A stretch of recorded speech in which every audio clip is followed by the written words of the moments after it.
The big red flag, which is a huge red flag, really, when we think about it, is that the original manuscript, if it ever was a Dunhuang manuscript, was destroyed according to nothing but the word of mouth of this guy.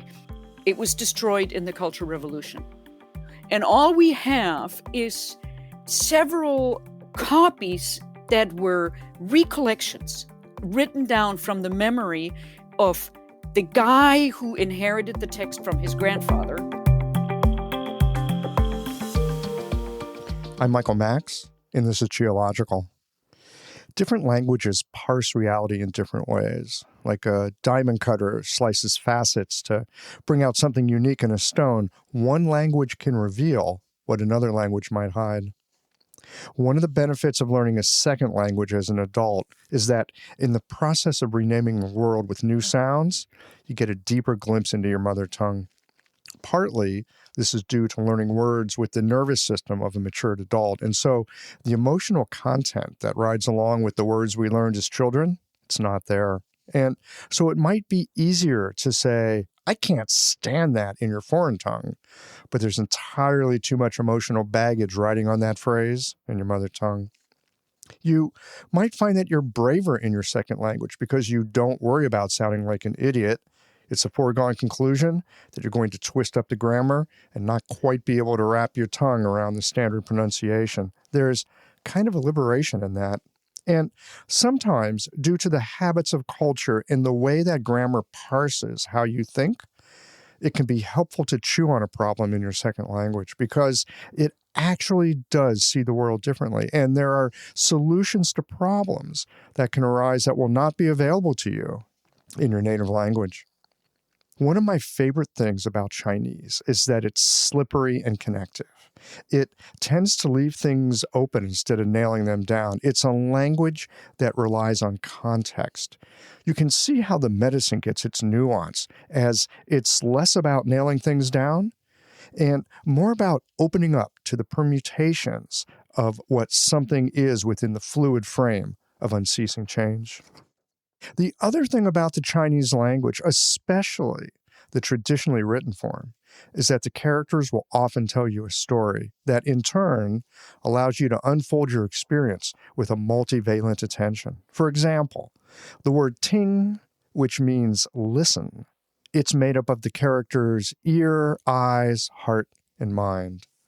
Another character that I think about a lot is the character li, which is generally translated as pattern, connection, logic, order, reason, or sequence. The image associated with this character is the pattern of color that runs through a piece of jade. It's a moment frozen in time that reveals the pattern process of something, just as the grain of wood in your furniture bespeaks the unfolding of a tree through the seasons and cycles of its growth. Another way to think of Li is that it's coherence.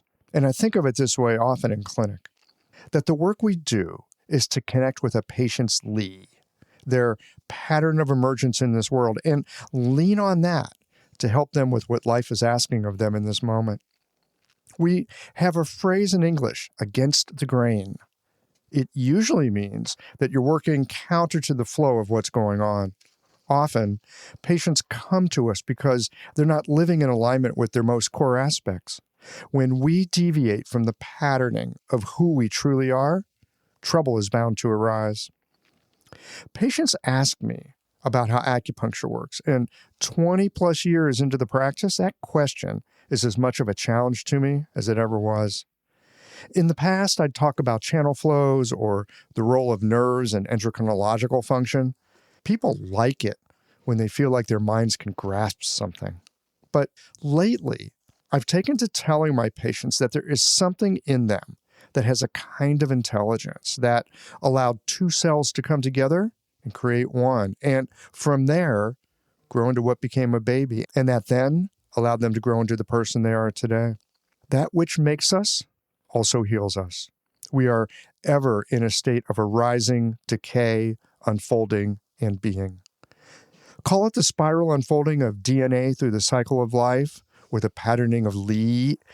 In the same way, jade has its striations, Flowers bloom in their perfect circumstances. Leaves turn yellow and fall in symphonic resonance with the waning light.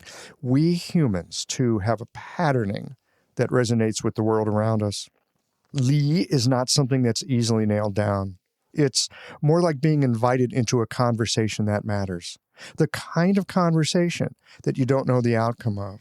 While Li can mean manage or control, it's not the kind of control that comes from a self-involved force of will, but more the control spoken of in the Tao Te Ching, where by understanding the way things work, you can position yourself in an advantageous way. When you understand how things flow, when you live in accord with the tides and the flows, you're less likely to work against nature and less inclined to go against the grain. We often talk about fighting disease, but can you keep your eye on what's going right and use that to intervene with what's going wrong? Can you work with your patients as they are, or are you asking them to be different from who they actually are? As practitioners, we like to see our patients get better, and we like to feel like we're competent and helpful. I suspect the superior doctor takes his or her work seriously, and at the same time, leaves room for a patient to respond and be who they are. And when I say who they are, I mean they respect the Li of a patient. Understand that people have their own resources and ways of navigating life. Is it our job to make patients different, or to help them connect more fully with their own Li in a way that brings a greater coherence to their lives and allow that coherence to do the work of healing in whatever way is right for that person? The thing I appreciate about considering Li is that it's an invitation to step back, appreciate a wider view, and recognize that the resources for healing are within our patients. And attending to the aspect of coherence in your patients' lives allows their innate patterning to emerge more fully. I think is trustworthy.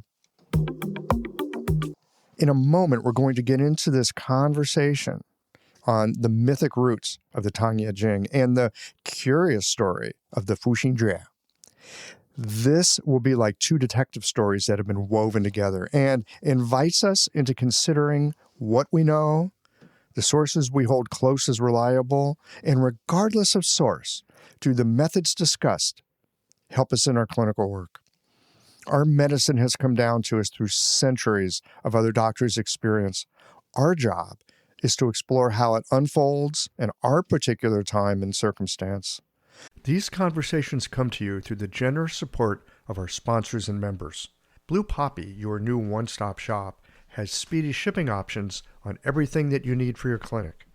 It's Women's Health Month at Mayway Herbs. Check out their new website for learning resources on helping women with herbal medicine. Are you a creature of habit? How about making a change that helps your patients and the planet with AccuFast needles? And later in the show, raising your fees doesn't have to be a difficult process. Jane has helpful suggestions on making it easy and effective. And finally, have you considered that having a thriving, profitable practice is one of the most healing things that you can do? Julie Bear Don't Walk has, and she can help you do something about it too. Do be sure to visit the sponsors page on the Qiological website to take advantage of all the special offers our terrific sponsors have for listeners of the podcast. Picture this. Your clinic is buzzing with patients, and then you realize that you're down to your last box of needles. No need for panic, because Blue Poppy, your one-stop shop for all your acupuncture needs, they ship orders received before 3 p.m. on the same day. With a quick visit to Blue Poppy's website, you can order premium needles, herbal formulas, and that special Dr. Bob's oil that your patients love. Blue Poppy understands practitioners can't keep patients waiting. That's why they strive to get you what you need when you need it. From high-quality Chinese herbs and formulations to acupuncture supplies and clinical essentials, Blue Poppy has served practitioners for nearly 40 years with products that meet the highest of standards. Discover everything Blue Poppy has to offer by visiting www.bluepoppy.com, and don't forget to subscribe to their mailing list for exclusive offers and more. Hi folks, I'm Yvonne Lau, president of Mayway Herbs. May is Women's Health Month, and as a women-owned and women-run business, we especially love how Chinese medicine can support wellness through every stage of a woman's life. So in this month's newsletter and podcast, we're covering topics like PMS, pregnancy, menopause, and osteoporosis. We'll share expert insights and effective treatment strategies you can put to good use in your clinic. Our Plumflower brand line includes herbal tea pills, tablets, extract granules, and organic herbs, all of which you can find on Mayway.com, and where you can also find articles, videos, and other resources to support your practice.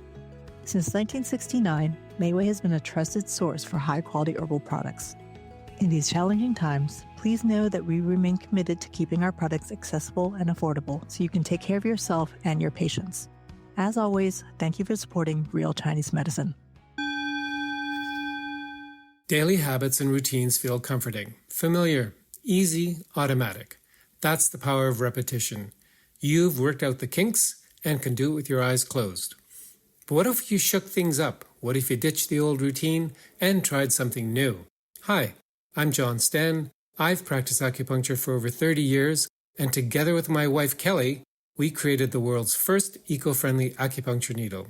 The AcuFast earth-friendly needle system cuts your packaging waste by 60 to 90%, depending upon your needle type, speeds up your needling, gives you more control, and best of all, while you're healing patients, we plant a tree for every 2 boxes your clinic uses. Thousands of acupuncturists have already made the switch. In just the last year, they've helped plant over 16,000 trees. Since we started, that number has grown to over 50,000. So break the routine. Be the change. Visit AcuFastNeedles.com. Your patients and the planet will thank you. I love this conversation with Sabine Wilms, and I hope that you're going to enjoy it as well. Alrighty, friends, here we go. Tang Ye Jing by way of the Fu Xing Jue. Buckle up.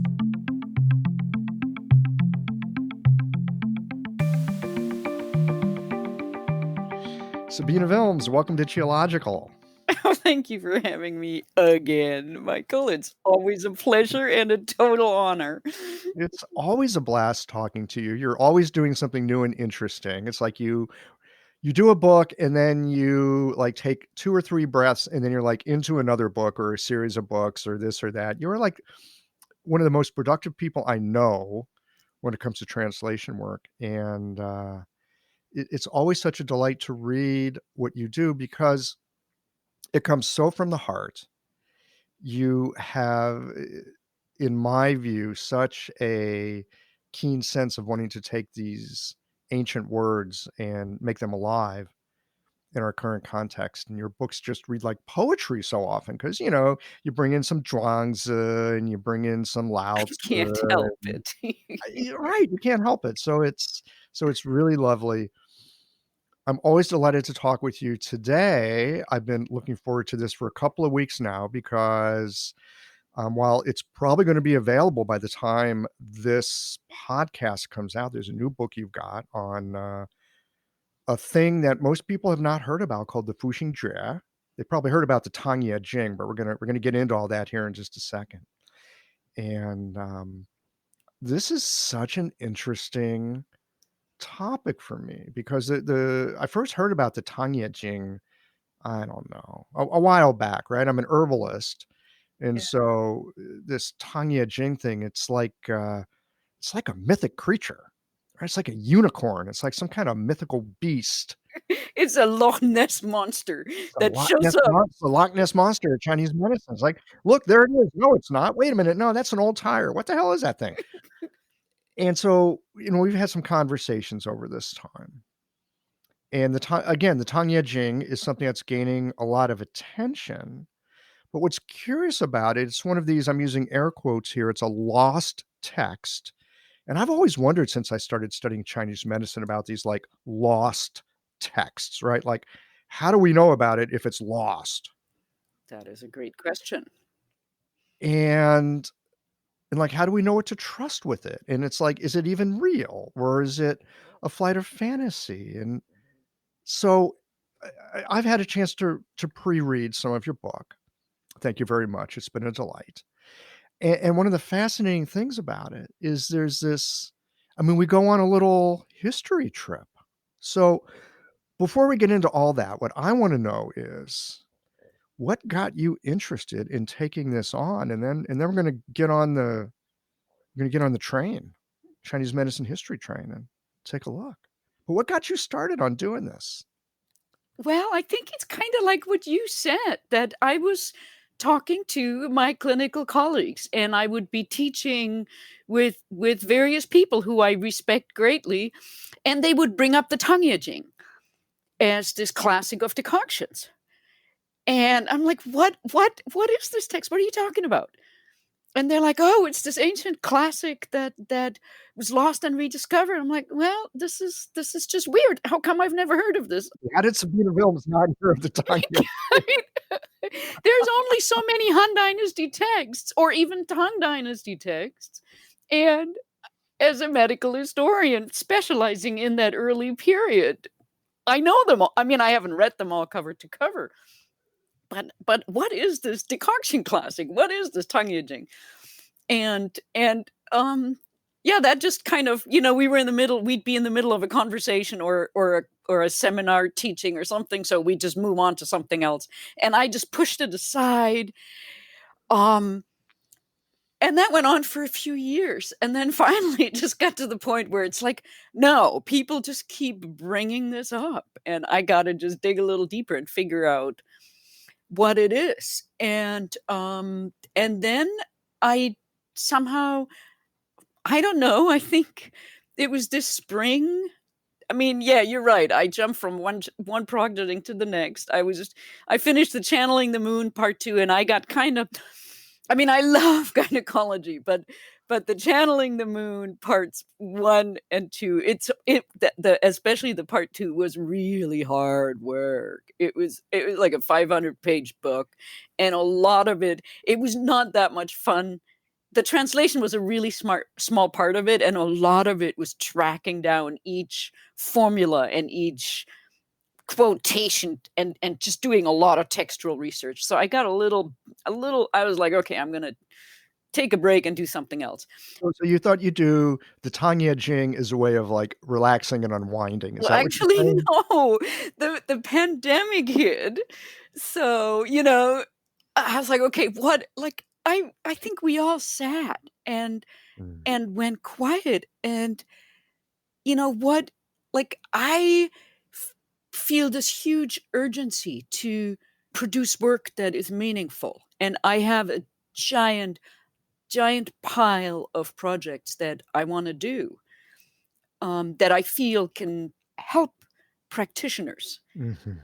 Like, I would love to just read Lao Tzu and Zhuangzi, but there's so many great translations of Lao Tzu and Zhuangzi out there that you guys don't need another Lao Tzu. I mean, I need to translate Lao Tzu for myself. But how can you be productive and helpful in a way where it's needed? Yeah. So I sat down and started Sun Miao's volume on Yang Xing, on nurturing the inner nature, nurturing the heavenly nature, because it's all about self-care. It's Mhm. about sleep hygiene, meditation, qigong, living in harmony with nature, regulating your emotions. I mean, it's perfect for the pandemic. And I did that for a couple months. And then I honestly don't remember what happened. Somehow the Tang Ye Jing just like interfered with that lovely project, which now I can't wait to get back to Sun Miao, in all honesty. Somehow the Tang Ye Jing just like plopped in there, and I think it'd been in the back of my mind for so long that it was just like, okay, here I am. And somehow I think I was looking through I think Vivian Law's book on the Dunhuang medical manuscripts, and I came across Wang Shumin's article on that had Tang Ye Jing in the title. I Mhm. think that's maybe where it all started, and I realized that what they're talking about, like, nobody had made this clear to me, that it's really the Fu Xing Jue that they're talking about. And the Fu Xing Jue, so it's Fu Xing Jue, Zhang Fu, Yong Yao, Da Yao. It's a text that I actually had in my bookshelf in several editions because it's a text that's included in some Dunhuang medical manuscripts. So Dunhuang is this oasis in the middle of the desert that was a very active Buddhist intercultural trading place on the Silk Road Out in the middle of nowhere. in the desert. And it's this incredible, and I love the Tang Dynasty because during the Tang Dynasty, you had, especially the first half of the Tang Dynasty, you have this influence of Central Asian and Indian culture. Really, Buddhism started coming into China in the late Han Dynasty, and I think Buddhism really changed Chinese culture deeply in a way that's hard for us to wrap our head around, because separating in Chinese philosophy, separating what is pre-Buddhism and what is past Buddhism, you have to have a certain kind of training in classical philosophy to kind of smell out, because we're Westerners and Buddhism came from Indo-European culture. So for us as Indo-European, as people from a Judeo-Christian Indo-European background, we find something in Chinese culture that feels really familiar, like this idea of separation of mind and matter. The way Buddhism talks about the material realm as opposed to the immaterial realm. Are you saying that the Buddhist influence in China helps to give us a handle on Chinese culture that we otherwise wouldn't have? I think so. That Chinese culture would be even harder to penetrate if it didn't have Buddhism to our Western mind. I think so. And I think, and this is something that is really important for Chinese medicine people. I mean, as a historian, I am trained to think of, Han Dynasty philosophy and Tang Dynasty philosophy or literature or culture or classical pre-Han, Han, Tang. There's a progression, whether you're talking about religion, culture, art, literature, medicine. And you can see the influence. And so I had my head in Sun Simiao. Sun Simiao was he was early Tang Dynasty. He was very much influenced by Buddhism. So I think that's why I'm kind of visiting my books. And the Dunhuang, so Dunhuang was this outpost that was a very active Buddhist colony. And there were hundreds of caves. And in the early, and I'm so bad with dates. I should have made myself a little notepad with the important dates here. In the early 1900s, this monk who was kind of this Taoist monk who was this unofficial caretaker of the Dunhuang caves, and at the time, early 1900s, there was like nothing going on in Dunhuang, and the Chinese empire is kind of collapsing. Oh, it's like totally imploding. It's total chaos, right? Yeah. So this is a total outpost. And this monk. Total outpost in a dynasty that's falling apart. Yes. Yes. Fei Changlan Huo. Yeah, Right? absolutely. It's a mess. It's nothing but chaos. Except they're in this desert outpost. So it's probably not as chaotic as it was in, Shanghai or somewhere. Okay. So this monk smokes a cigarette, and he notices that the smoke of the cigarette. The monk was smoking a cigarette. Of course. Only in China. Or maybe a pipe. I don't know. Did they have cigarettes in the early? He was smoking. In the early 1900s. They didn't even have cigarettes then. Oh, see, I have to. This is like the perfect example where it's so easy for us to read things back. So, into history when really the reality then was completely different. It's so easy to do. So there's smoke, and he discovers a crack in the wall, and he opens it up because the smoke does something weird. And he discovers this cave that was sealed in the early Song Dynasty, in the 10th dynasty. And this cave is stuffed full, and it's been sealed for 1,000 years or something. And this cave This is the so-called library cave in Dunhuang, and it's very famous. There's a whole field of studies. There's dozens of conferences that have happened and books published on all this material that came from this cave. Basically, it's like it's like Mawangdui, it's like a tomb that was sealed at a certain time. And then we open it up 2,000 years later and we're like, ooh, treasure trove. It's amazing. It's because it's not transmitted literature, but it's literature that was written and sealed. And the Dunhuang manuscripts, there's medical manuscripts, there's economic stuff, there's maps, there's astrology, there's a huge amount of material in Dunhuang. It's not just, it's revolutionized the field of Chinese history, the way we talk, everything we know about this border station, that what we know about military, what we know about the life of lower class people. It's this treasure trove of information. And I've worked with Dunhuang manuscripts before, trying to understand what Tang Dynasty or medieval, medicine was like on the ground, because all we have otherwise is these transmitted texts. And as you probably know, in the early Song Dynasty, all these texts were heavily edited and moved around and reorganized by the Song Dynasty, by the imperial. The emperor hired all these medical historians and editors to create standard editions, the standardization of medicine that happened in the Song Dynasty. It's like the TCM of the Song Dynasty. Yes, the official textbook versions, this is the true version of the Yellow Emperor's Classic. So would you say the early Song was like the first standardization of the medicine? Oh dear. You're putting me on the record here.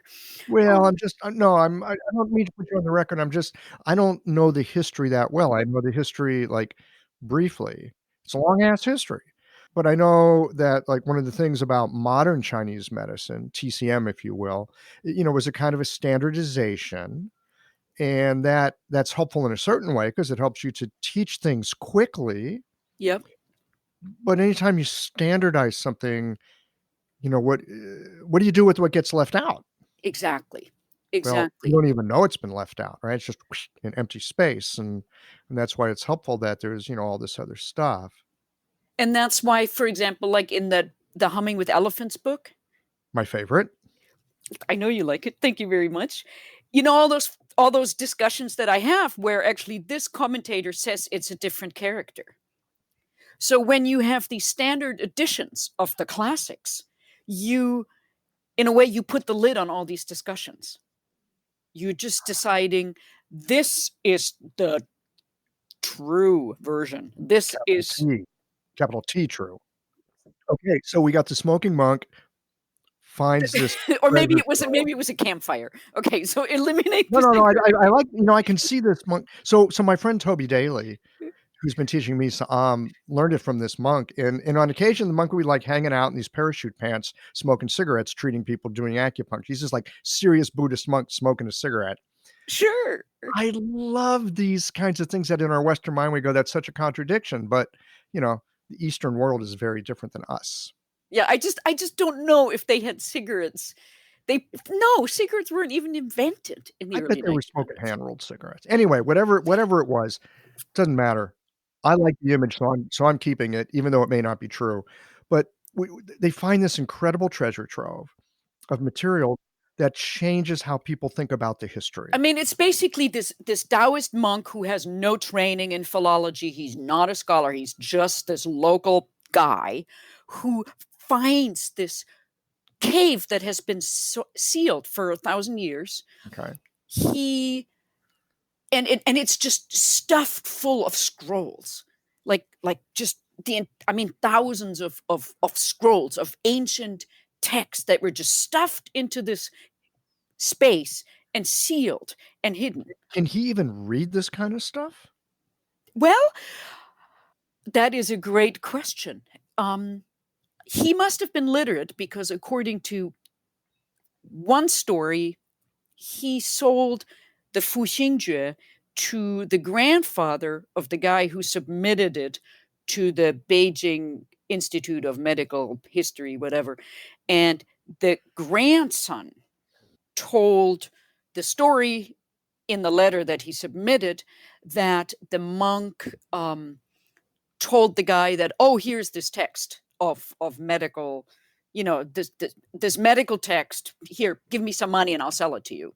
So he must have been literate enough to know that this was a text That it was about medicine. medical information. Mm-hmm. Okay, so there are all these manuscripts. Eventually you get a British explorer carting off, selling. The Taoist monk sells a large percentage of these manuscripts to a British explorer who carts them off, and they're now in the British Museum in London. Then, slightly later, a French guy shows up, and he's actually a trained sinologist, and he buys most of what's left over, and he carts it off, and that is now all in Paris. And those two. And if you're into Dunhuang studies and you've got these books in your shelf, which all of you, of course, have, right? You have. Never mind, I'm a nerd. So if you're into Dunhuang studies, you know that that the texts are identified either with an S and a number or a P as a number, and the S stands for Oral Stein, which was the British explorer who classified. He listed all the manuscripts that he took to England, Mm-hmm. and then Pelliot was the French guy who took all the other ones to Paris. And these manuscripts are all preserved now, and they haven't gotten destroyed. And, of course, this is colonial history. So basically the Chinese got royally ripped off for like a pittance. And this takes us to the story of this text. So supposedly this Taoist monk kept some manuscripts for himself. And this is where things get a little shady. This is the story. But, I'm following Chinese archaeologists who I really respect, like Ma Zixing. I've got several books on the Dunhuang manuscripts, and this Fu Xing Jue text is included in these collections. So when I opened my book and I started looking, I have all these books on medical manuscripts from Dunhuang, and there's the text. It's right in there. I've got the Chinese it's been sitting in my library for decades. So you didn't have to go to London or Paris. It was in your library on Whidbey Island. It was right there in several editions. Okay. I have like 4 different books. It's great. So I'm like, well, this is going to be a really easy project. I'm just going to crank this out. It's, like everybody's talking about it. It's important that it's out there because people are like, well, what is this text? And what does it really say? And people who don't really know how to read classical Chinese are kind of quoting it and misquoting it. There's just all this, and everybody talks about it, but nobody has really clear access to it. And here it is in my shelf. I'm like, okay, I'm just going to do a little detour and do this really quick. A little detour. Yeah, it was a little more than a little. It was a big detour, but what else am I going to do in a pandemic? So basically, the story goes that the Taoist monk sold this manuscript to the grandfather of the guy who submitted it to the Beijing Institute of Medical History. And the guy did not submit the actual manuscript. The big problem, the big red flag, which is a huge red flag, really, when we think about it, is that the original manuscript, if it ever was a Dunhuang manuscript, the original manuscript was destroyed according to nothing but the word of mouth of this guy. It was destroyed in the Cultural Revolution.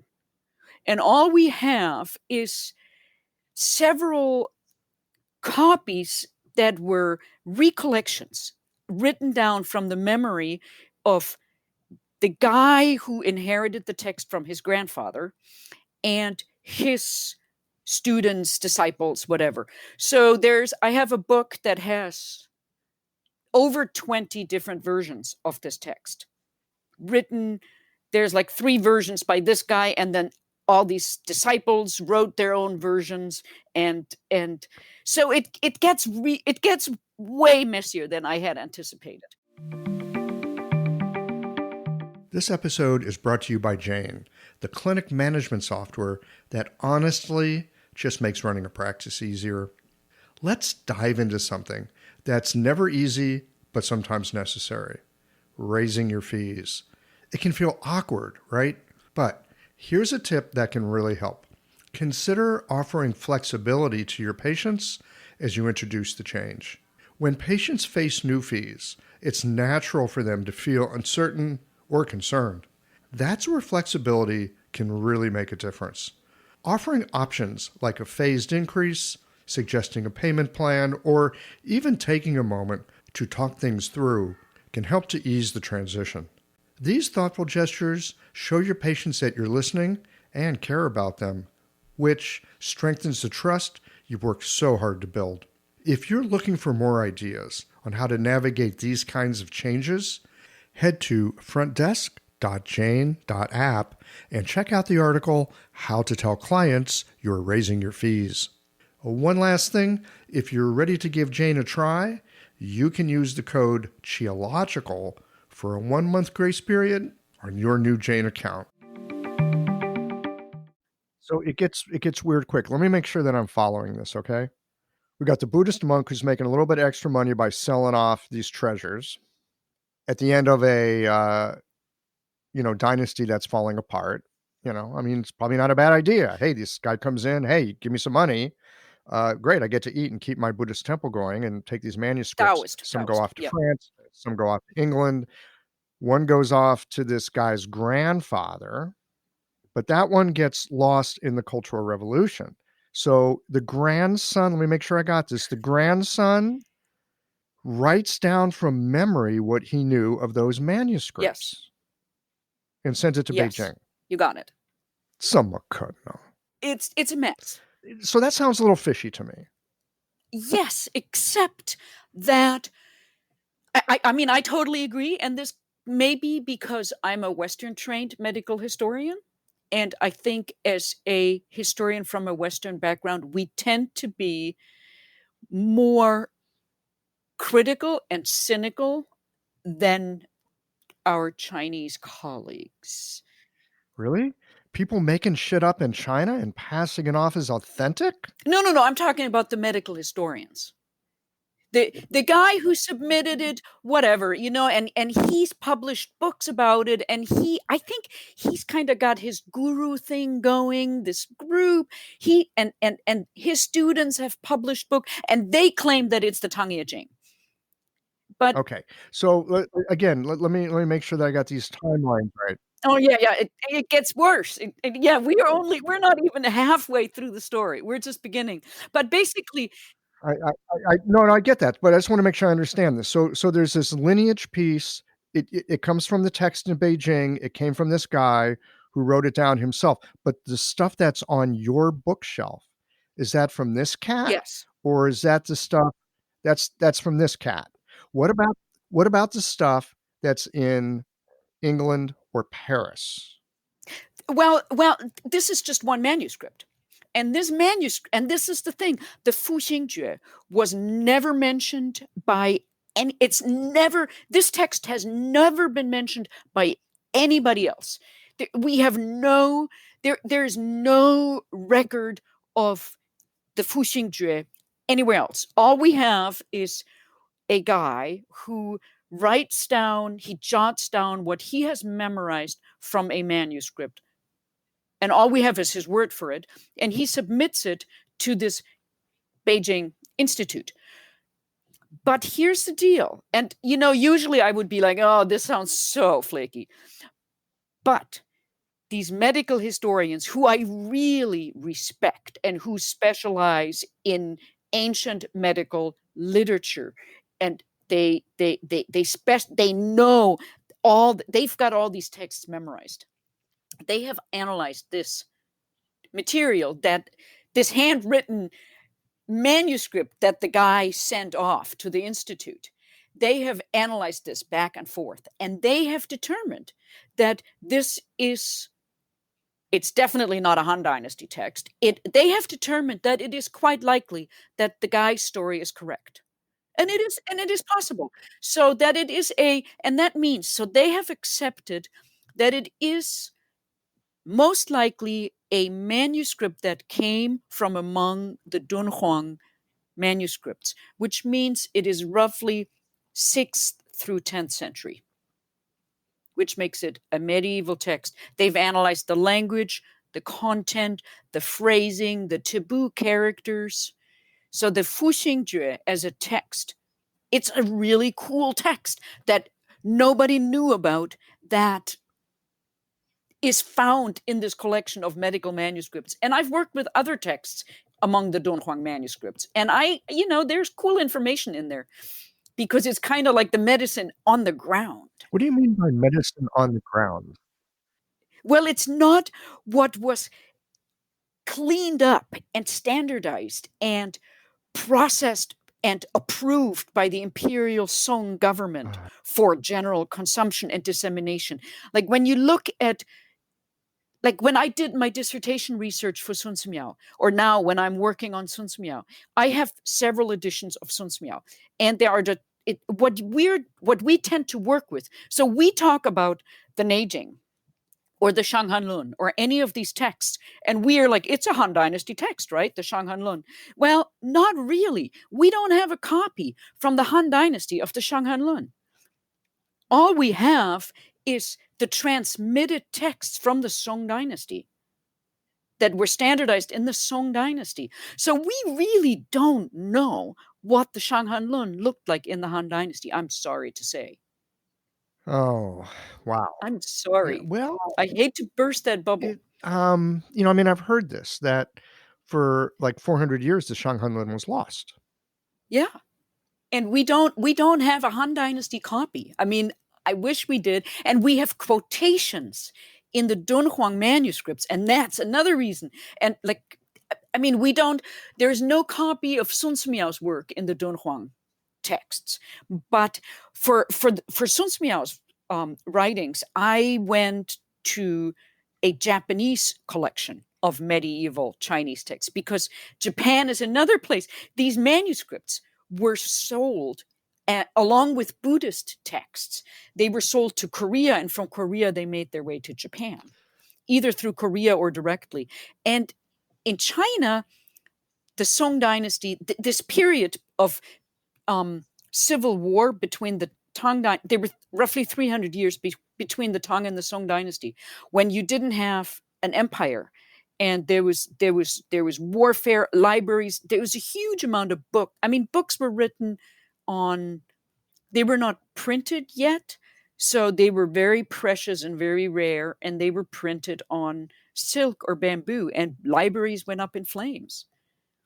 So we have texts preserved in Japan, especially in this text called the Yixin Fang, Formulas from the Heart of Medicine, or Yixinpo, which is another text that I work with all the time. So when you talk about lost texts, the Yixinpo is full of quotations from lost texts. It's a gold mine. That's why I use the Yixinpo all the time. So you really have to be kind of a historical detective to pull some of this stuff together. You have to really be able to span your awareness and understanding of how things are connected over hundreds and hundreds of years. Yeah, it gets really complicated. But basically, the consensus in China is, and I'm going with that because I have a huge respect for the medical historians who've studied these texts. They've compared the different manuscript versions. They interviewed the guy who memorized it.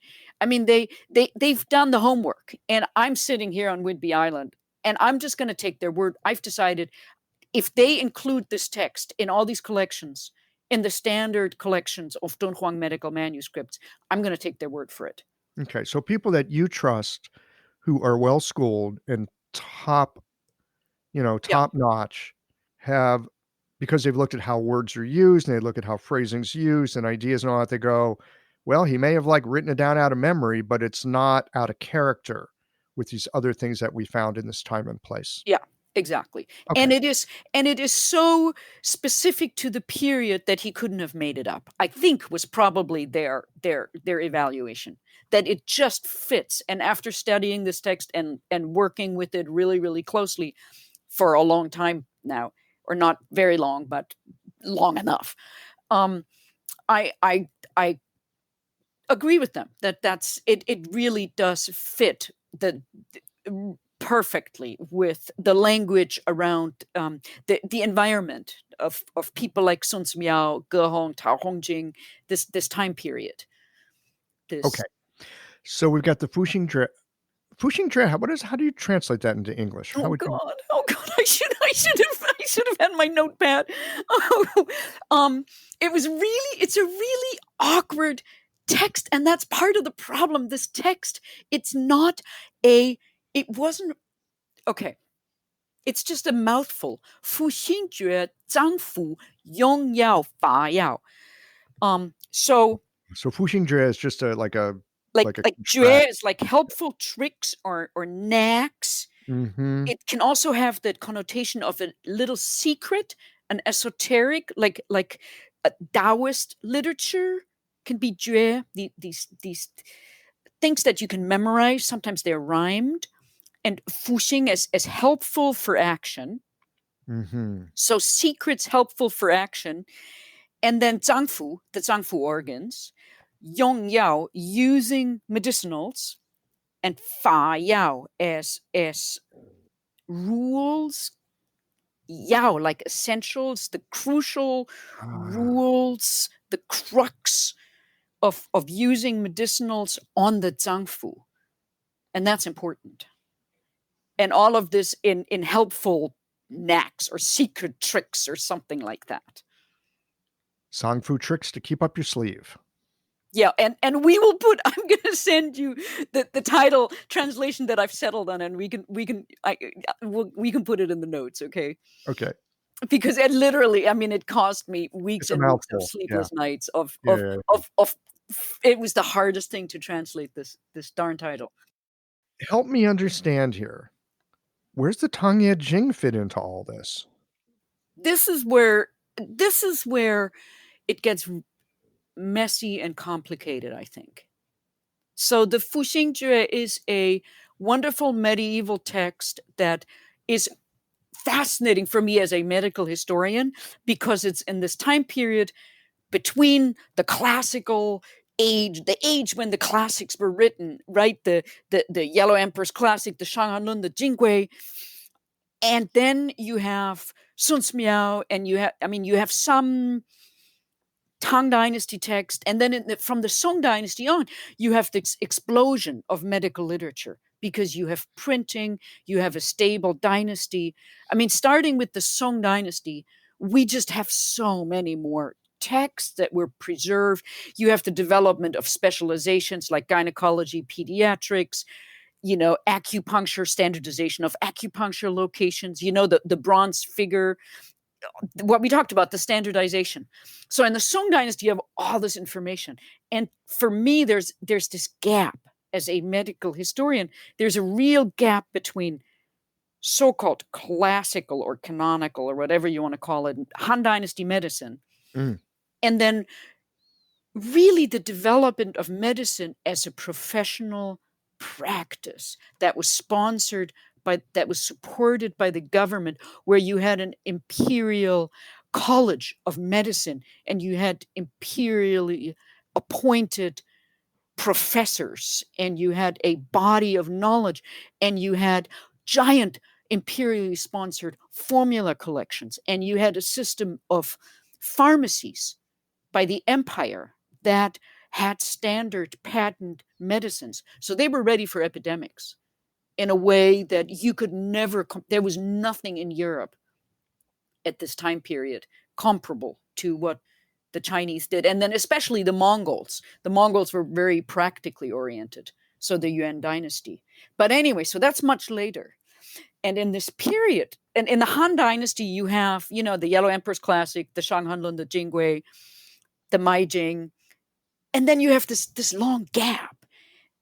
And now the Fu Xing Jue falls right into that gap. And one of the things that happens is when you look at materia medica literature, the Shenong Benzhao Jing is not a very clinical, it's not a clinical text, right?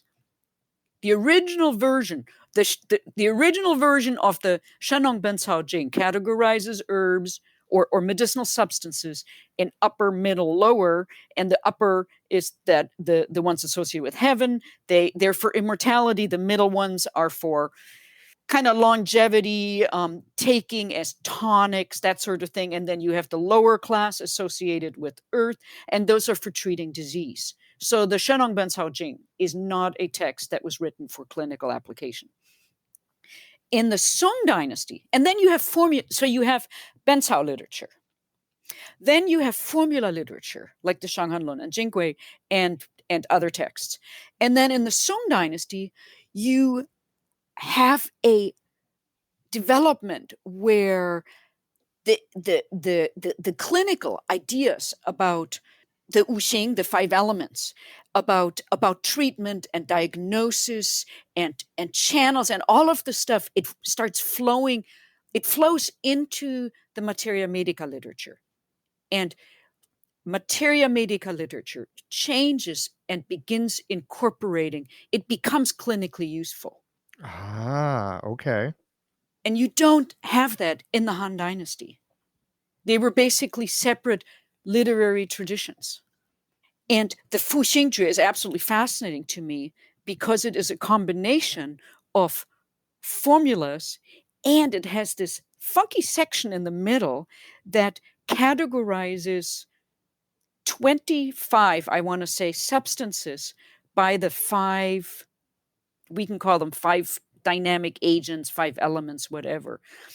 Well, I mean, that would make sense because you've got 5 dynamic agents. It's a great translation. And then with each one, so you got like the water within the water, and you got the fire within the water, and the earth within the water. And I mean, these are all ways that anyone who studied a little bit of acupuncture already knows how to think about Exactly. acupuncture in terms of the 5-phase correspondences. And so this is using herbs in a similar fashion. Exactly. So it's Mm. really great when you think about most Chinese medicine practitioners in the US are primarily acupuncturists. They're primarily trained in acupuncture, and then it's really changing. Is that fair to say? I don't know. I've been out of school for 20 years, so what would I know about what's happening in schools? I don't know anything. I'm not a teacher. Well, you talk to people all the time. Well, I talk to people, but that doesn't mean I understand anything about acupuncture education as it's Yeah. currently unfolding. I'm not in that world. Most of the people I talk to are practitioners. So my sense is that until about maybe 10 years ago, most people who learned about Chinese medicine, they learned to be acupuncturists. I don't know. See, I went to a school where we learned both simultaneously and at the same time. So I And the reality in China, of course, is that they're separated. medicinal treatment is like the that's the pride of the scholar physicians is the medicinal formulas. But it's very difficult to learn. And here you have the Fu Xing Jue, which presents you with this. It's a historical text, and it presents you with a way of understanding 25 herbs according to this 5-phase, 5-element categorization that is quite useful if you want to learn about herbs. Makes sense, right? Yes. It's a great teaching tool. That's what I heard first about the Tang Ye Jing, that it was a text that was really helping. It was like, oh wow, I finally started learning about herbs. Especially from that point of view of the 5 dynamic agents. Yes. It's like another perspective, another way of looking at these medicinals that we use, bringing in that 5-phasal thinking. You could probably throw some, 6 Jing in on it as well and, make sense Don't of no things. I no mean, no no no no we're go not gonna do that. no no no. We're gonna stick with the 5-phase piece because it's, Yeah. again, there are so many different perspectives that we have with our medicine, it's easy to kind of like mishmash them together. But I think it's probably more helpful to try to understand them as they are within like whatever kind of method it is, and then see what that method actually has to say once you understand the pieces of it. Yes, and it makes sense, right? That when you have this way of if you can categorize herbs in that way, or we should really say medicinal substances, even though in this case these 25 were herbs, but one of the things with that is that one of the versions of the Fu Xing Jue also has a whole categorization on minerals, which nobody who's presenting the Tang Ye Jing in this country in English ever talks about. So there are aspects of this Fu Xing Jue that are found in some manuscript versions and not in other manuscript versions that have been eliminated because in modern practice in America, we don't really use minerals in that way. We're not. So, here's another little red flag, just a little side note, but basically having the scheme of classifying herbs is really helpful when you're trying to study herbs, when you're beginning to like I know when I taught at the college in Portland, NUNM, the students were just, studying these herbs is overwhelming. And all you're doing is memorizing. You're memorizing point names, you're memorizing herbs, you're memorizing formulas. It's so having a scheme of classification, something a structure it really helps. Of course Yeah. it does. Yes. But I'm still a little bit confused here. It's like, what's Fu Xing Jue and what's Tang Ye Jing? It's like, how's Tang Ye Jing fit into this? Because from my very, very limited understanding, it truly is like a unicorn. I mean, you hear about it at different points in time, and it's, like, supposed to be the underpinnings of the Shanghan Lun, but, and then it's got, of course, it's got this great creation story of, the magic chef and all this other stuff, but, like, how do these things hang together? How do we even know that the Tang Ye Jing was something real and not made up? Sorry, this is a really hard question. No, all I can see is rainbow colored unicorns dancing around, and it's like, Michael, you don't believe in unicorns?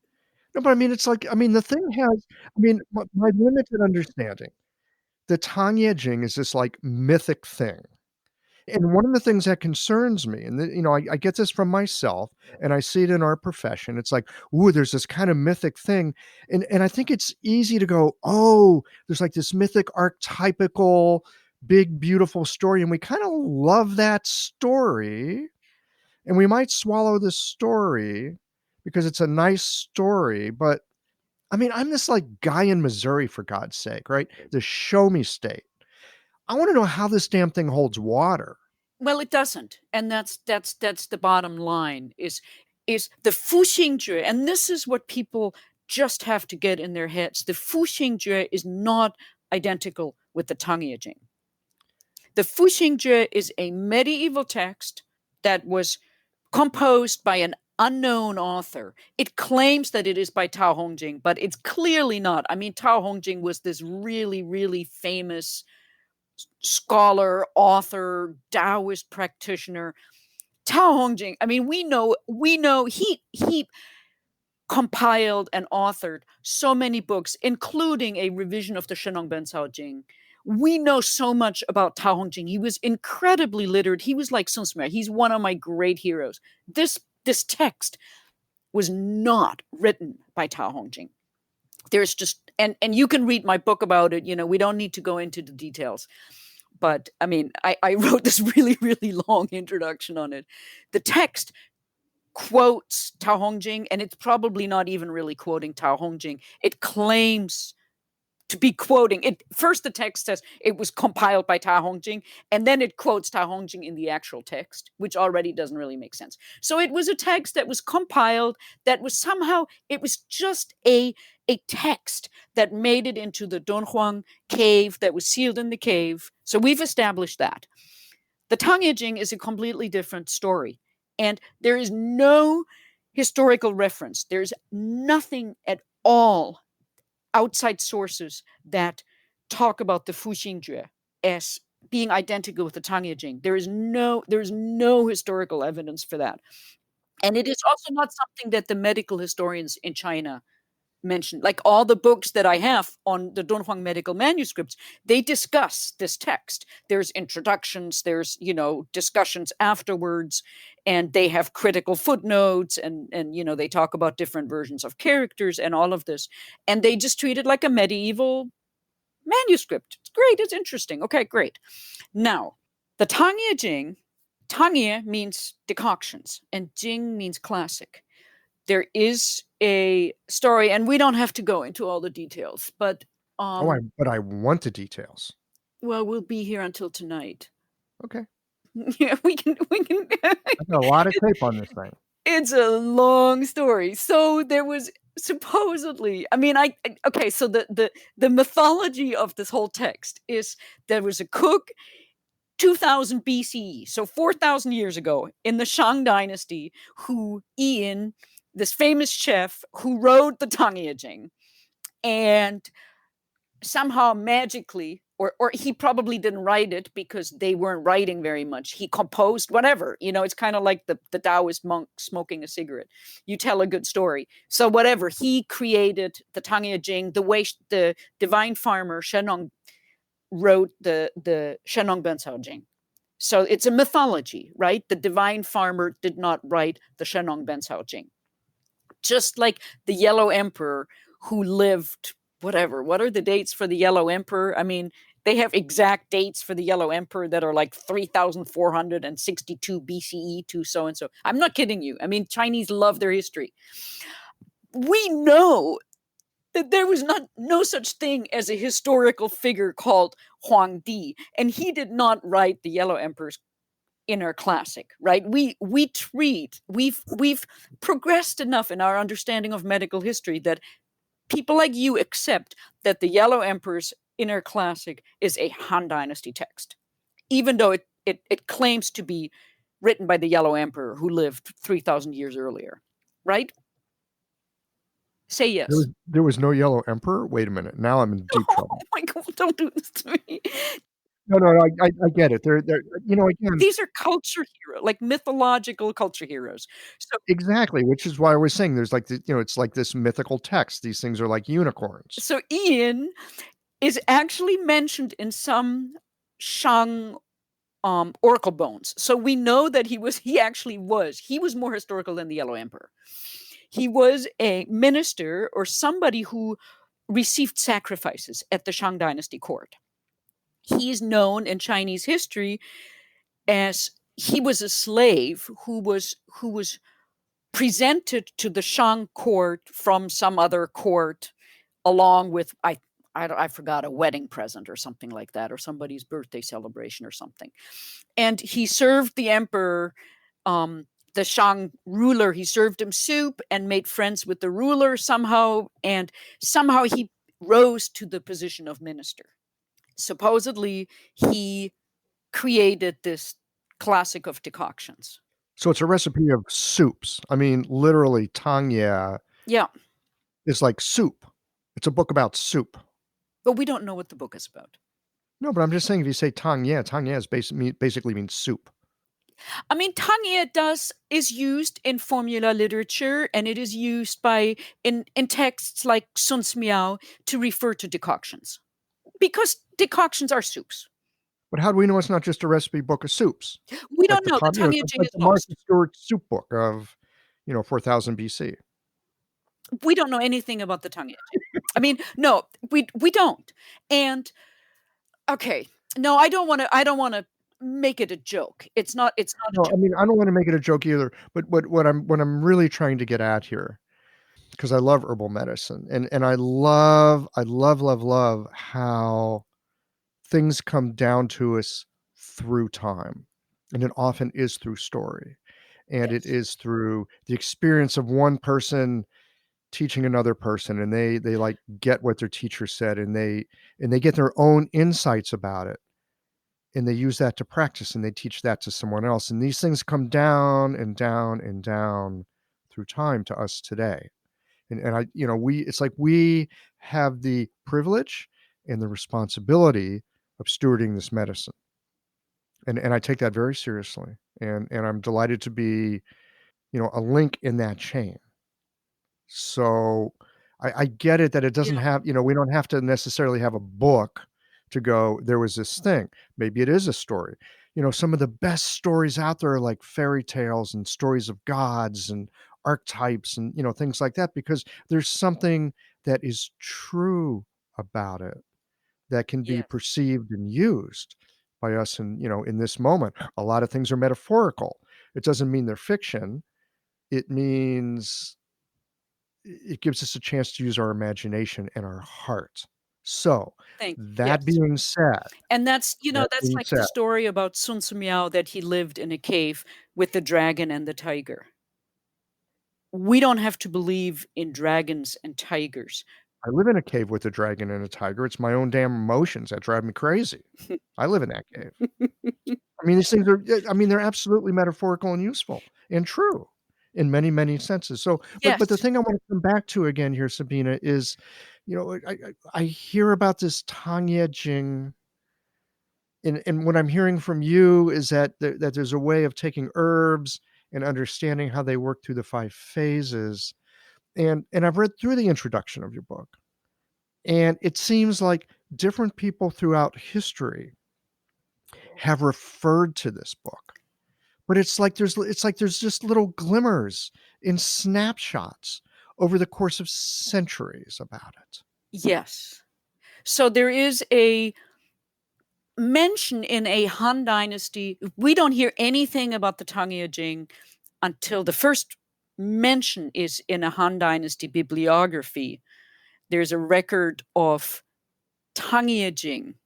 And one of the problems is that Tang Ye, like you said, it just means soups or decoctions. If you want to say medicinal soup, something like that. And Jing just means classic. But it could also be classics.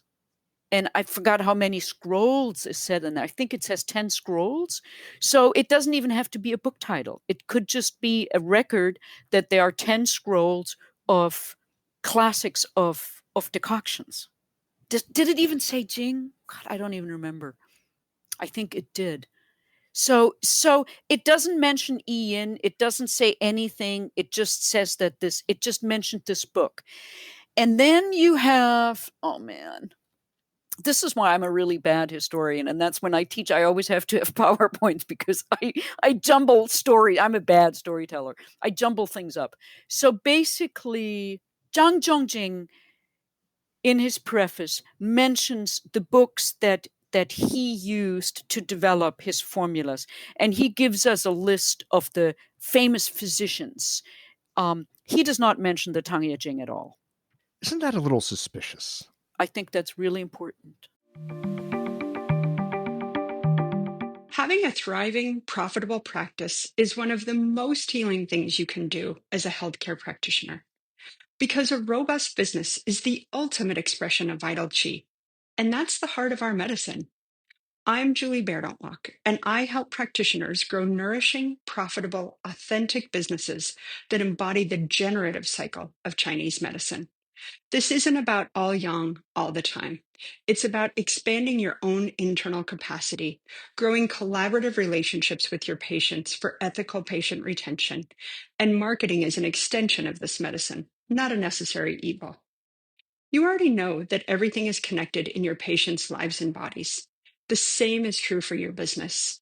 When we align your systems, your schedule, your pricing, and your offerings with you, we create flow, which means more spaciousness, more impact, and more joy.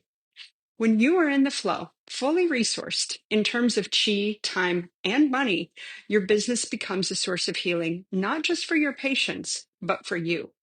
Let's grow something rooted, radiant, and real. Visit lifeflowconsulting.com to learn more. I think it's important too. I mean, suspicious is probably not the right word. Um, but I find it a curiosity that someone like Zhang Zhongxing, who would, if that was floating around at his time, He would have mentioned it. There's no way. There's no way.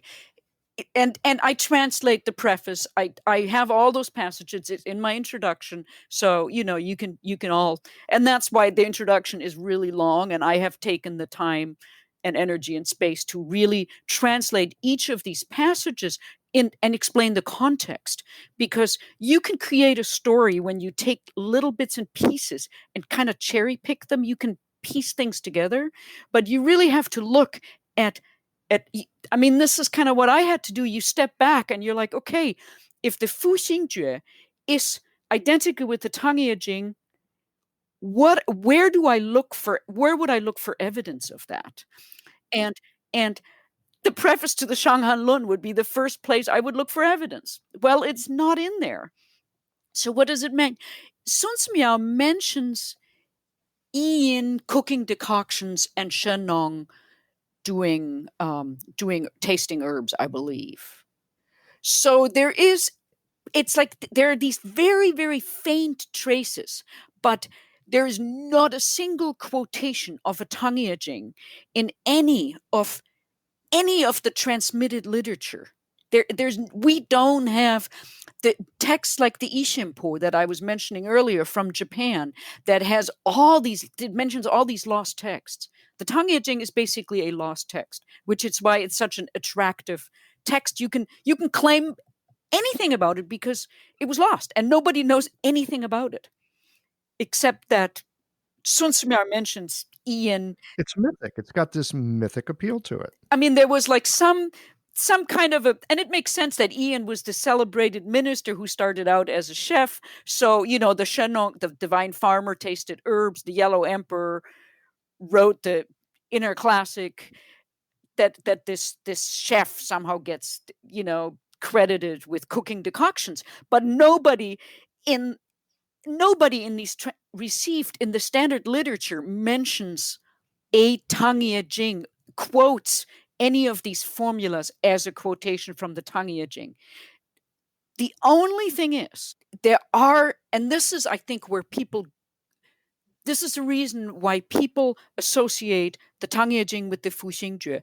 One is that a couple of times, and I go through this in my introduction, the words Tang Ye or Jingfang, so classical formulas or decoctions, they're used in the Fu Xing Jue. And there's one place, I believe it was the introduction to that section on the herbs being categorized in this, in this Wu Xing structure. In the introduction, I believe it's Tao Hong Jing is quoted as he's never saying I'm quoting the Tang Ye Jing. And that's the thing. It's like people just assume that the Fu Xing Jue is identical with the Tang Ye Jing. And the problem is that people have this idea in their head and it's not based on reality. If you look, the Fu Xing Jue does mention the Tang Ye Jing, or it mentions Ian composing the Tang Ye Jing, like Shenong composing the Shenong Bencao Jing. But it does not say this section comes from the Tang Ye Jing. It does not ever identify, and it quotes from lots of other classics. So there are the Fu Xing Jue is a compilation of quotes from a bunch of different texts, but it does not identify any section in it as identical with the Tang Ye Jing. And people now take the entire Fu Xing Jue, or at least the piece. I mean, they don't take the mineral section. They take one version of the Fu Xing Jue and claim that that is identical with the Tang Ye Jing, which is a leap of faith that is just not okay. And then they say that this Tang Ye Jing is ancestral to Zhang Zhongjing. And that is completely made up. Well, if it was ancestral and if Zhang Zhongjing actually used it, I mean, he was very good about explaining where he got his stuff. Why would he not mention that? Right. So this is what I'm, again, I hate to keep harping on this, but I'm going to keep harping on this. Let me give one more piece of the puzzle, which is that there's one section at the end of the Fu Xing Jue, which is the section of the yin and the yang dan or dawning formulas and the 6 spirit formulas. And that section contains almost literally identical versions of formulas that are in the Shanghanlun and Jingui. And that is why people claim this. That is another piece of the puzzle that we have to mention, that there is a close textual overlap between Zhang Zhongjing's work and certain formulas in the Fu Xing Jue. Now, my argument would be the other way around. Zhang Zhongjing's work is quite famous, and we can date with we know that some version of the Shanghanlun and Jingui existed in the Han Dynasty. We know that the Fu Xing Jue is a 6th to 10th century text.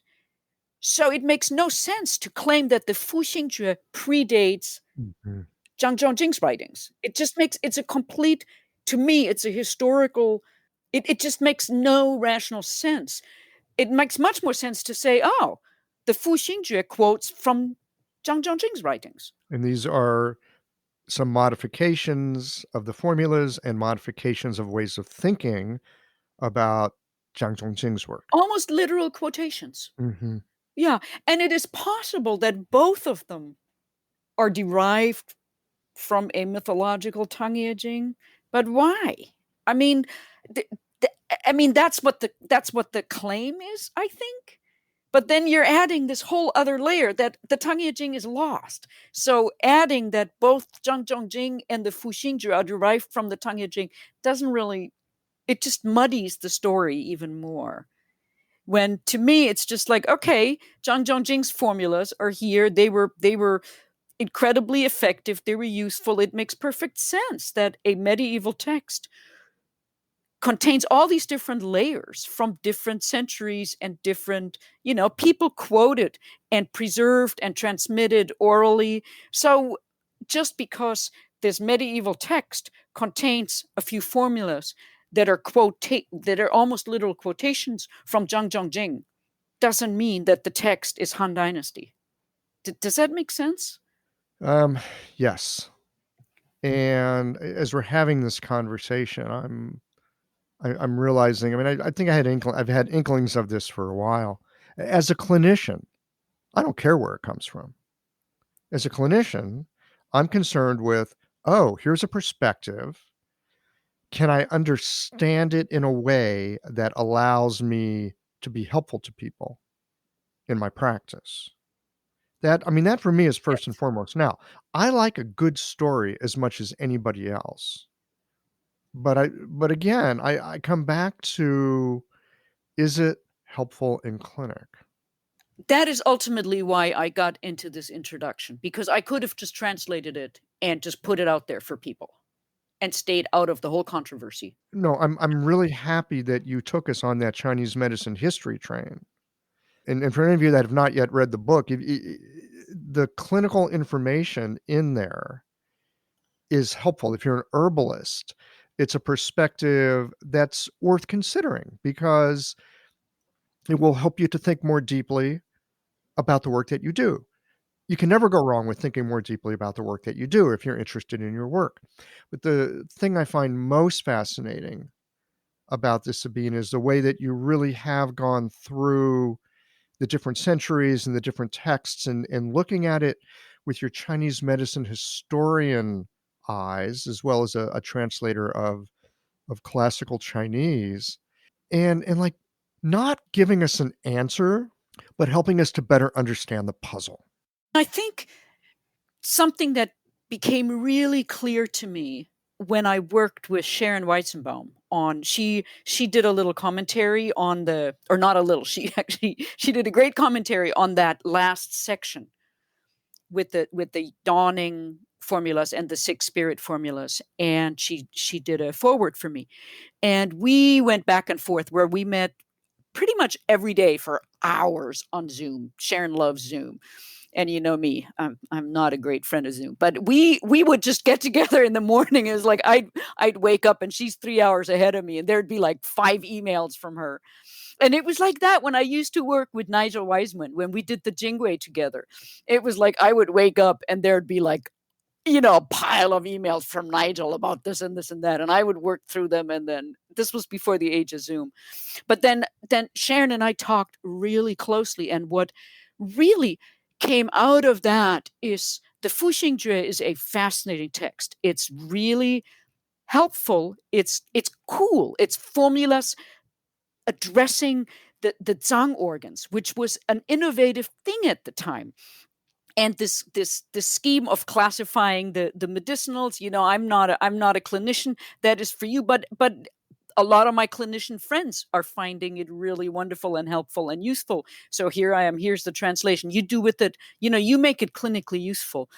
But the really important part for that introduction, and the reason I did all that work, is because we have to treat the text realistically. And if we read the text as a whole, the entire Fu Xing Jue, as a sacred Han Dynasty classic that predates Zhang Zhongjing, it changes the way we read this information in a way that might lead you down the wrong path. It's very different if you read my translation as a Jing. Because when we read a sacred, ancient Jing, right? A Jing is kind of a timeless, the classics in Chinese philosophy and medicine were preserved through thousands of years because there's something timeless and incredibly precious in them. And for me, if I don't understand a line in the Lao Tzu or in the Yellow Emperor's Classic, I don't say the text is wrong.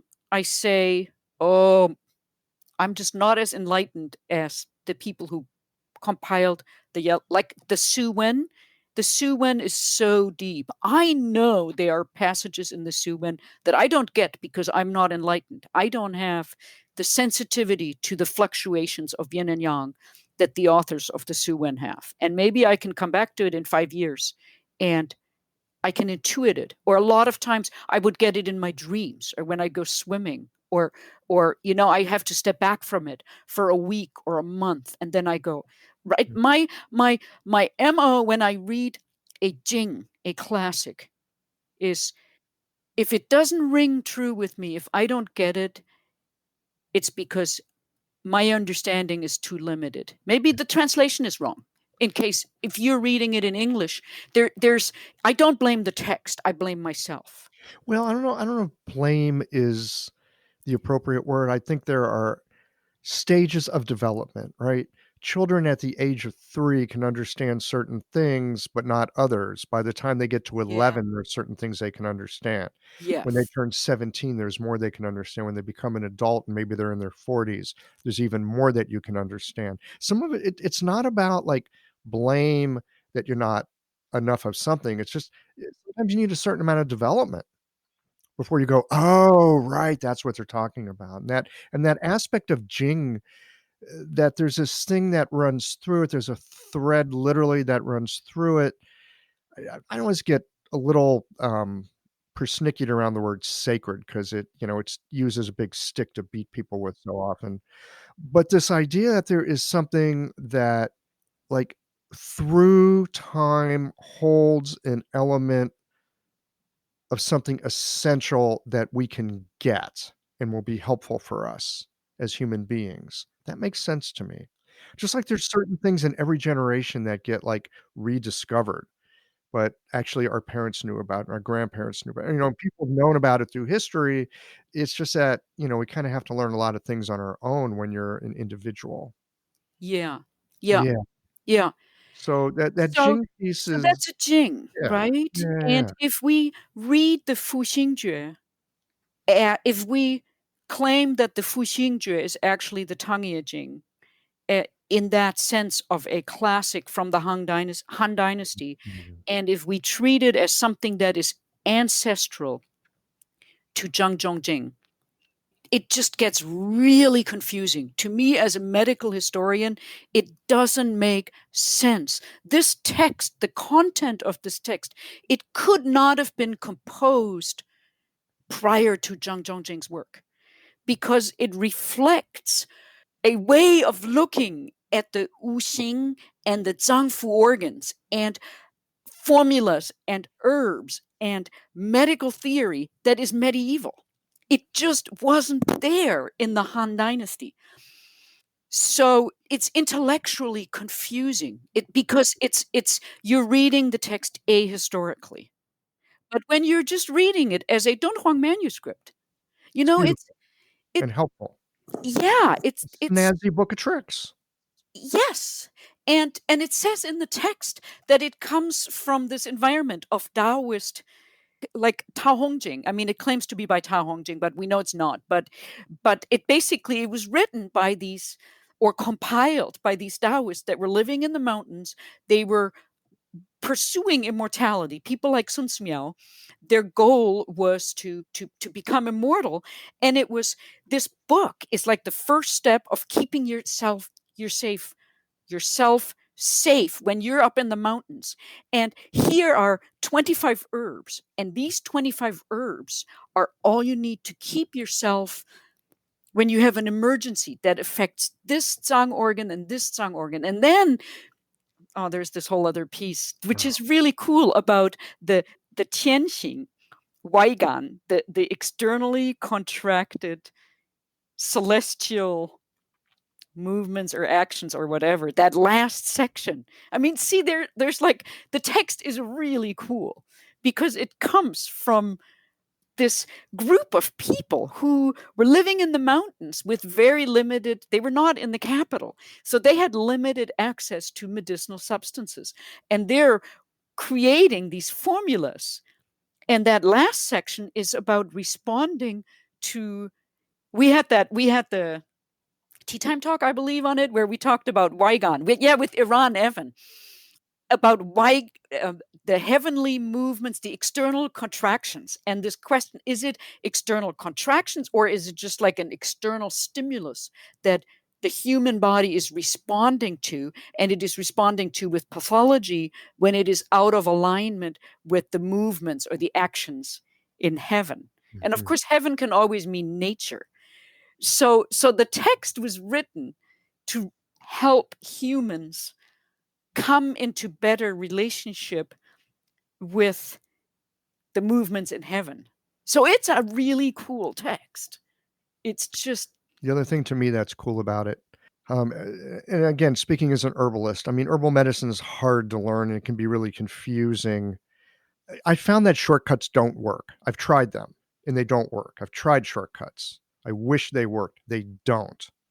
That being said, when I think of like, oh, if I could really grok mm-hmm. the way that 25 herbal Yeah. substances work, along with the 5 phases, then maybe it will help me to understand the underlying mechanism, like Yes. how some formulas work and how herbs work together and how I can think about it in terms of 5 phases. I love that I can take something. I don't know. I mean, when I think about like, okay, 120 herbs, I got to learn all that. It's like, oh my God, you know what? I need to go wash the car right now. But when I think about 25 and I think about connecting it with something that I already am beginning to get a feel for after, 20 years of practice, like the 5 phases, I think, oh, this is a doable endeavor. And Yes. especially the thought of if I only need, it's like if I don't have access to a whole bunch of herbs, what are the essential ones that I need to think about? So I love that it's kind of minimalist in a way, Yes. and at the same time, it can help me to understand the more complex aspects of herbology as well. Yeah, I think you're absolutely right that you can look at these formulas because, like, the first section has formulas for each of the Zhang organs, and you can look at, and there's certain herbs that are used over and over again, and then they're altered depending on the agent or element of that organ. And I think you're absolutely right that you can, like, there's this text is really cool, and you can, and this is for a clinician, this is for somebody like you, and this is always my hope with all my work is here's the translation, this is what I do, This is the history, this is the context, this is the translation. And now you guys go out there and you teach this material and you see whether it makes sense to you. Like Sharon Weizenbaum, who did the commentary on the dawning and the six spirit formulas, like that's really cool. And she does connect it to the Liu Jing, and it's like, whoa, it's right over my head. But it's great, and I love working with somebody like that and seeing how there's like a translation of it. It's a transmission is really what we're all doing. Well, again, we are fortunate. We are fortunate to be involved in this medicine that some of it comes through books, some of it comes through stories, some of it comes through experiences of people that we're kind of connected to in whatever lineage we are connected. But the most Yeah. important thing is that it is able to come alive in our experience and in our practices. Yes.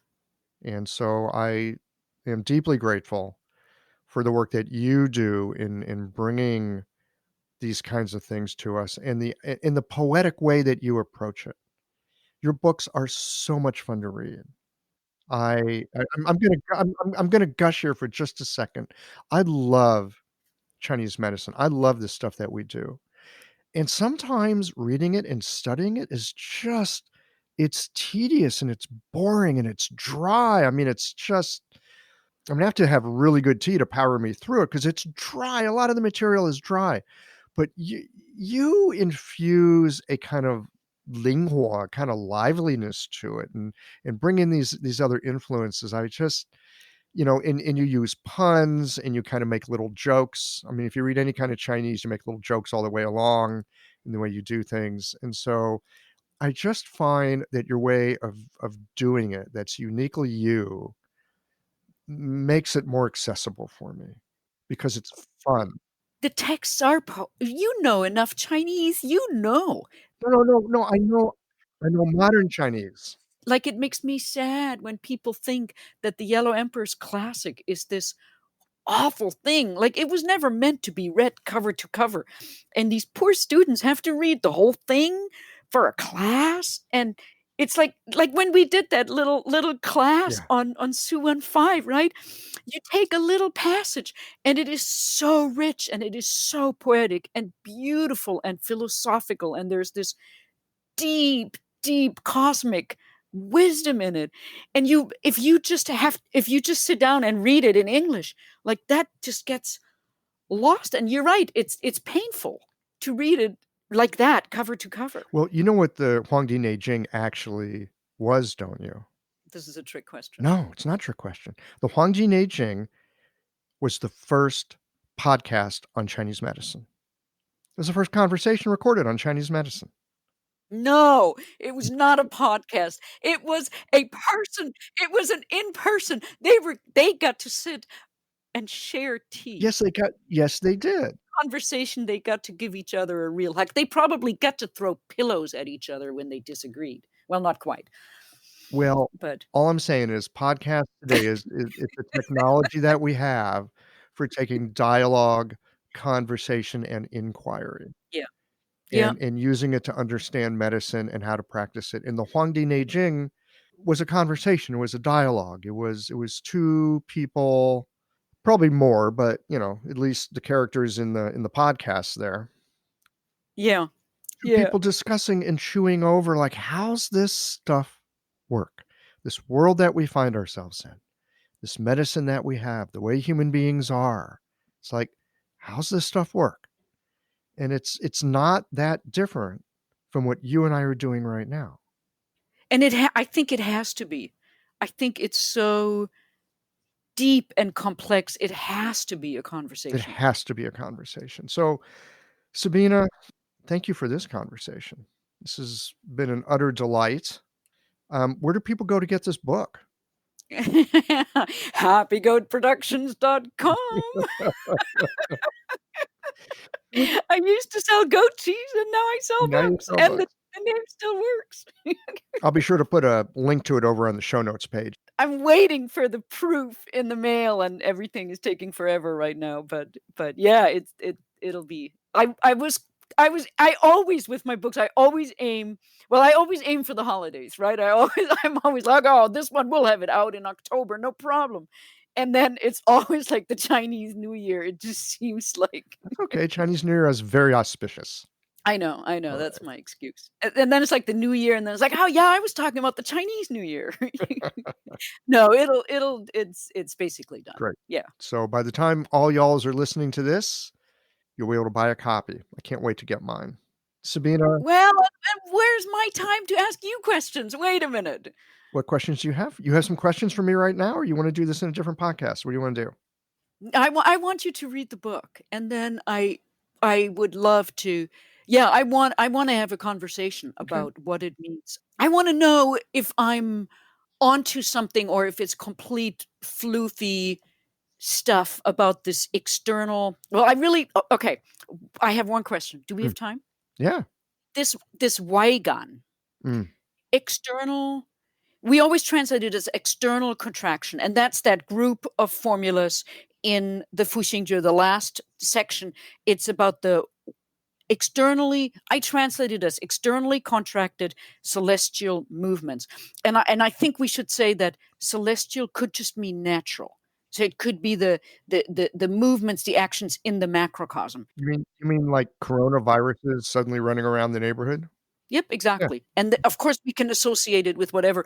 And I should also say that the first character in the Fu Xing Jue, in the title, that Fu Mm. is the name of the star Alcor, which is a star in the Big Dipper, not in the handle, but in the pot part of the Big Dipper. And when I was working on the title for the book, that star talked to me, and it's like, you want to write a book about celestial secrets? I'll show you. And it's been just like getting slammed with the power of the stars. It's like, yeah, you want to think about movements in heaven, movements in the sky. It's like, oh yeah, right. Good luck. So there's a whole other story to this title that we could have gone down another rabbit hole. But your question. So the question is this Weigan. Mm. We think of it as external contraction. And of course, we think of Weigan Tianqing. It's translated as epidemics in modern, it's equated with the Wenyi, the warm epidemics, whatever, and seen as a development of the Shanghan cold damage. Mhm. Some sort of external thing is coming in and mucking with the internal environment. So, do you think it's crazy, or do you think there's more going on when we think of Gan in the sense of stimulus? Like when you translate it as external contraction, it sounds so clinical and sterile. Like, what's your opinion about the resonance between the human body and the move the how do you see these tianxing? Is that too weird? Well, let me see if I'm understanding the question. You're asking about the human body's ability to deal with things that come from the outside in nature. That could be anything from a virus to how the stars are moving in the universe happens to be at that moment in time. Yeah? Yeah. I mean, it's a broad question. I mean, my Is this sense. clinically useful to you? Well, I mean, it helps me in terms of thinking about, like, what am I doing with my work? And it helps me in thinking about, like, okay, so a human being is an ecosystem with nested within larger ecosystems of culture, of family, of country, of, time and place, where we've got all these, like, nested, interlocking relationships with nature. Human being, human body, human spirit being, like, one aspect. And, it's like that question about, like, what's the definition of health? You could talk forever about that one. But it seems to me that as human beings, whether you're deciding that, we ended our skin or we, somehow are bigger than that, are we talking about the physicality? Are we talking about our social self, our psychological self, the aspect of us that's part of a family? There is at every level of nature that I can perceive an inside and an outside, right? And we see this in Chinese culture, right? Guanxi, right? It's like you have a relationship with something. Rugo Neo Guanxi, not Meo Guanxi, right? If you got a connection with something, okay, things are cool. My suspicion is that our work is about dealing with influences that come into us, whatever we consider the us to be, and either help us in our life or are problematic to us in our life. And that can be anything from a thing like the coronavirus to a bad childhood to a good education to good friendships or a nice cup of tea, right? There's an inside, there's an outside. There's kind of an us and a them.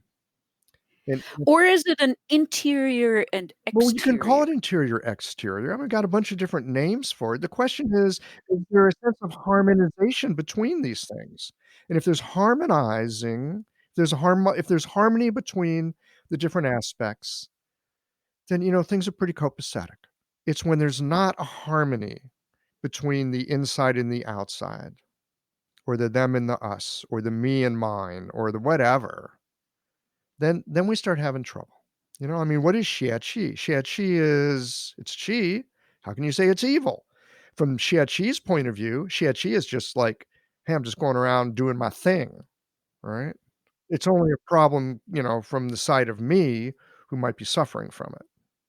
I don't know if that answers your question. No, it does. It does. Anyway, I'll read the book and we'll come back and you can ask me questions. Okay, deal. Okay? Deal. I'll hold you to it too. All right, my friend. Thanks for this conversation today.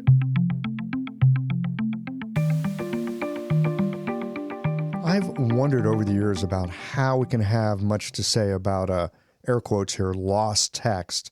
And in this and some other conversations with Sabine, I've come to realize that you can trace the influence of lost texts through the writing of other doctors and through the commentaries that are such a rich source of considering our medicine. Having a historian's eye in the way that they can follow the footprints through time of a particular text, it helps me to better understand the influential echo of past doctors and writers and how they can influence this present moment. I hope that you found this conversation to be helpful. And remember, Sabine's book is for sale over at Happy Goat Productions. There is some useful, clinically relevant material in her translation of The Celestial Secrets. And as with all her translations, the medicine comes alive in only the way that Sabine can write it. Well, this pretty much wraps up January. Pretty much wraps up the year of the rat as well. Well, here we are at the end of this episode.